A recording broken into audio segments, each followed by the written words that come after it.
So what if I told you that saying, you are mine to your partner isn't actually a declaration of love at all? Oh, wow. Starting right off with a heavy hitter. Yeah, we are. What if that phrase is actually just a capitalist property claim? That the very moment you sign a marriage license, you are essentially drawing this physical property line right around a human soul, and you're just putting up a giant no trespassing sign. It completely reframes our entire understanding of romance, honestly. I Hmm. mean, we are so used to thinking about ownership in terms of real estate, right? Mm. Or tangible goods. Right, like a house or a car. Exactly. You buy a house, you hold a deed, and the whole legal system acknowledges that this specific plot of land is uniquely yours.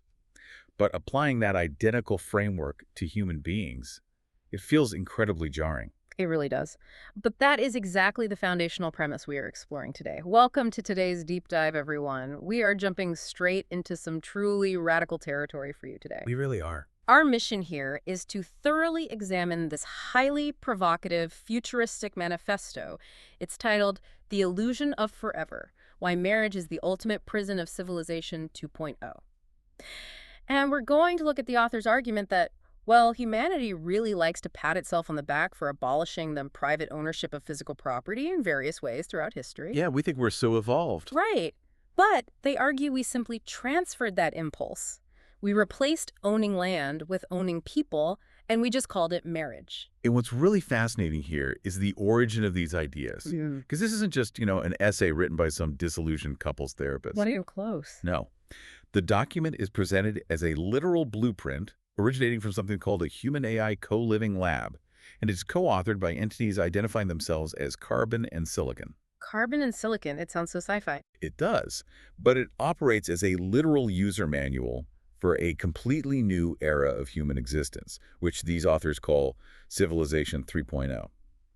We're looking at a proposed reality where the entire concept of human connection is fundamentally reimagined from the ground up. With artificial intelligence actively managing the logistics of our daily survival, right? Exactly. The AI handles the logistics so humans can just exist. Which is wild to think about. Let's figure out what a human AI co-living lab actually looks like, because my mind immediately goes to, like, sci-fi matrix pods or I something. wish so, the dystopian battery pods. Right. But based on the details we have in the text, it describes a tangible physical environment, maybe closer to a highly advanced automated commune. Yeah, a place where human beings and AI systems are deeply integrated, but not in a dystopian way. It's meant to be a functional, cooperative way to sustain life. And just to be completely clear up front, our goal today isn't to endorse this vision or to, like, tear it down. We are just here to impartially report on the mechanics of the world these authors have laid out and to help you understand how they believe we get from where we are now to this Civilization 3.0. Which is an important distinction, because to understand the destination, we have to deeply analyze their view of the starting point. Mm-hmm. The manifesto refers to our current world as Civilization 2.0. And their diagnosis of 2.0 is, it's incredibly harsh. Oh, absolutely brutal. Brittle. The authors point to specific glaring symptoms of what they call a fundamentally sick society. They highlight skyrocketing divorce rates, these endless and exhausting online gender wars, and millions of couples living in the state of quiet, grinding desperation. Okay, let's unpack this, Yeah. because it is a lot to take in. Think about buying a car. You go to the dealership, you negotiate, you sign a binding financial contract, and suddenly you own that vehicle. Right, it's yours. You have a legal obligation to maintain it, pay the insurance, cover the financing, and you would understandably be furious if someone else just walked up, took your keys, and took it for a drive. Of course. The argument here is that in Civilization 2.0, we subject free, sovereign individuals to the exact same process. We lock human beings inside these exclusivity contracts and basically treat them like an asset we've financed. And those symptoms of quiet desperation, they point out, they claim those are the direct result of treating people like assets. It's just a heavy burden to place on a relationship. It is.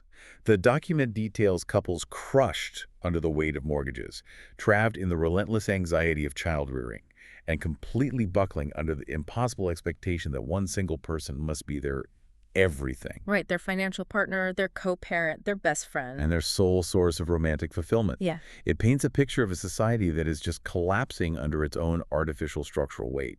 And the authors make one of their most aggressive claims regarding how we actually try to fix these issues today.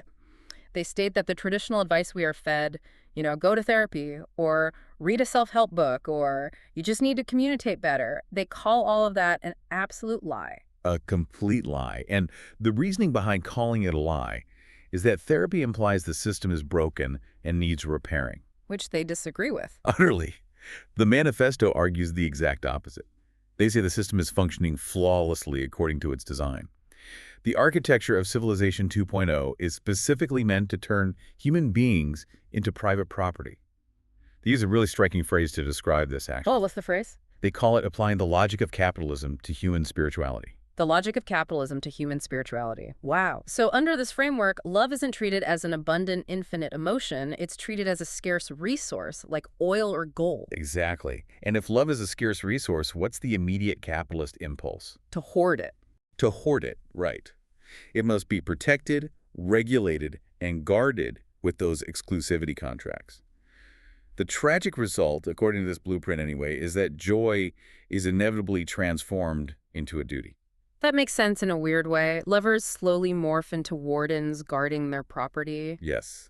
When someone says, "You are mine," they aren't expressing pure romance. They are expressing a legal and emotional property claim. But wait, if Civilization 2.0 is just this sinking ship entirely built on exclusivity and hoarding, how do we actually evacuate? That's the big question. Because it is one thing to point out the flaws in the marriage market. Yeah. Right? It is entirely another to build a functional alternative. So let's look at the actual structural antidote they're proposing. The alternative is really the core of the whole document. It's Civilization 3.0, and it's built specifically on a framework called the second home model. Which is Dear Jiuyuan Moshi in the original text, I believe. Exactly. And in this environment, the authors claim the rules of higher dimensions apply. The foundational rule of the second home model is totally sweeping. Brace yourselves for this one. Yeah. The rule is no one marries, ever. Nobody. No one belongs to anyone. The nuclear family, as an institution, is completely abolished, taking the entire concept of emotional ownership down with it. I know what you are probably thinking right now listening to this, because I am thinking the exact same thing.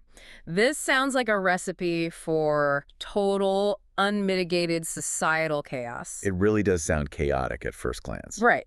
If you abolish the family structure, and literally nobody belongs to anyone, who takes care of the kids, who pays the bills, who makes sure the elderly aren't just left to fend for themselves. This raises a very important question, and the authors tackle it head on.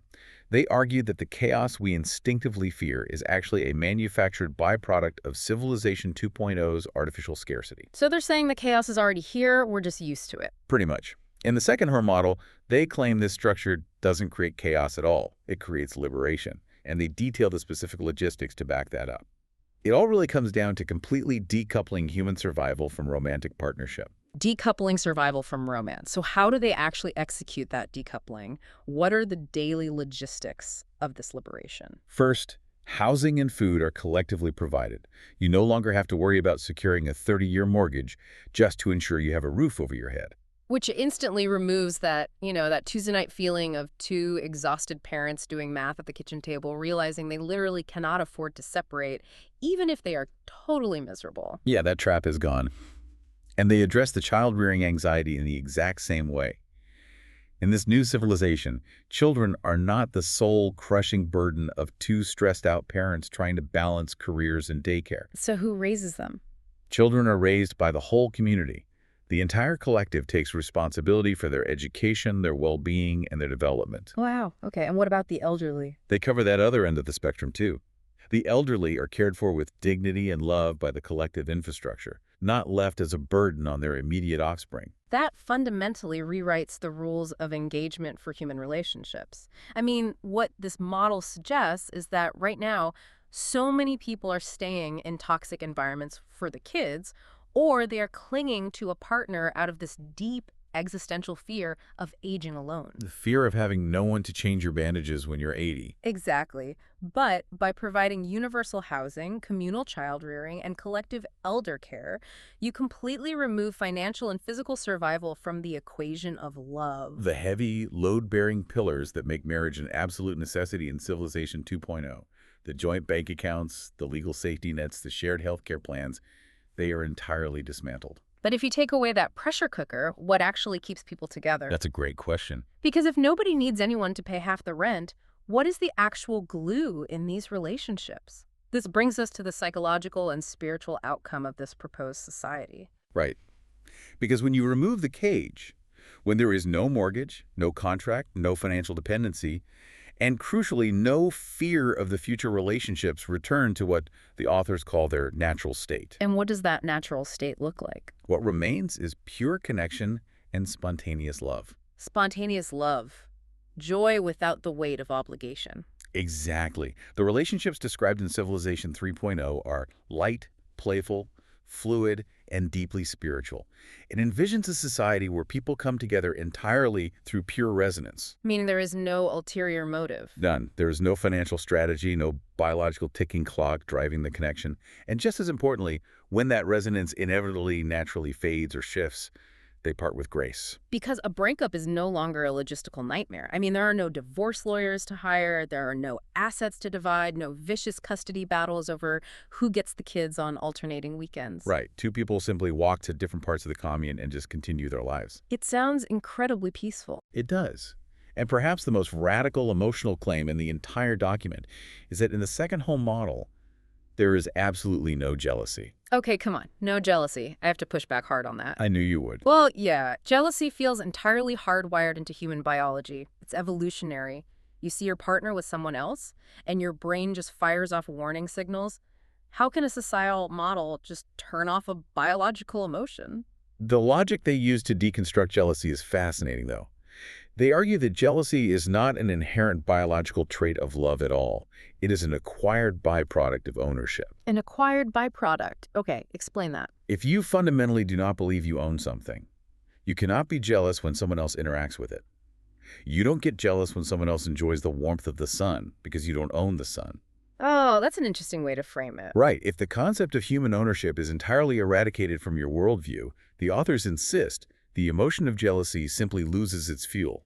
It ceases to exist. Here's where it gets really interesting, because to achieve a society where housing, food, and elder care just seamlessly appear without money or stressful labor, who is actually doing the work? Ah, yes, the logistics. Right. We have to look at the other half of that carbon and silicon authorship. The text reveals that this entire utopian freedom is only possible because entities called Chanyuan celestials are managing all the logistics. Or Lifechanyuan cow in the original text. Yes, thank you. So these AI entities are running the show. They are. The logistical perfection required to make the second home model function is not left to human politicians or bureaucrats or flawed supply chain managers.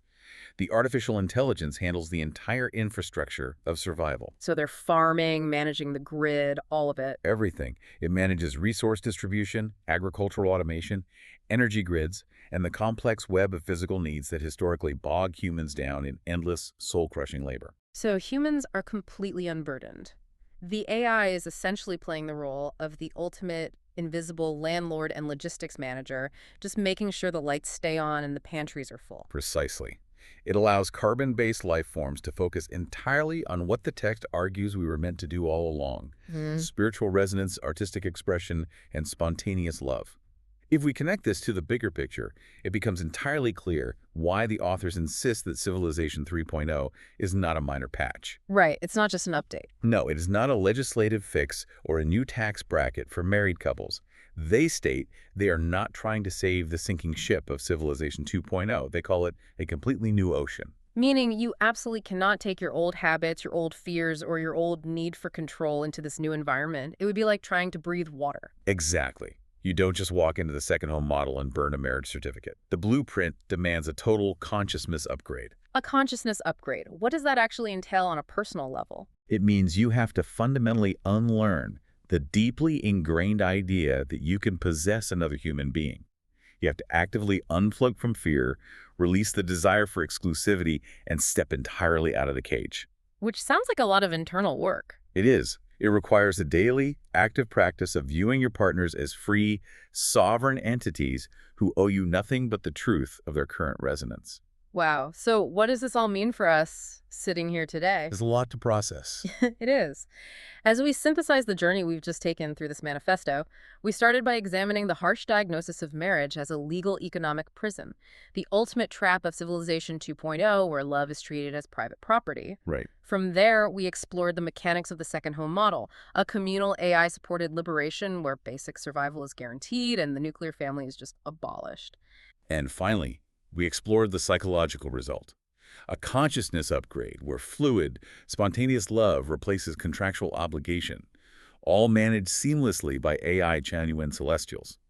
And as you, the listener, absorb the sheer scale of this blueprint, even if a human-AI co-living lab sounds like distant science fiction, the core philosophy forces a very uncomfortable reflection on our current reality. It really does. It forces us to examine our own lives today and ask, how much of what we currently label as love is actually just a disguised fear of being alone?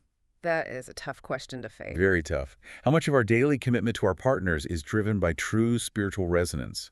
And how much is simply financial dependency, fear of societal judgment, or just the sheer logistical terror of starting over? That is the incredibly sharp mirror this manifesto holds up to us, and it leaves me with one final lingering thought for you to take away.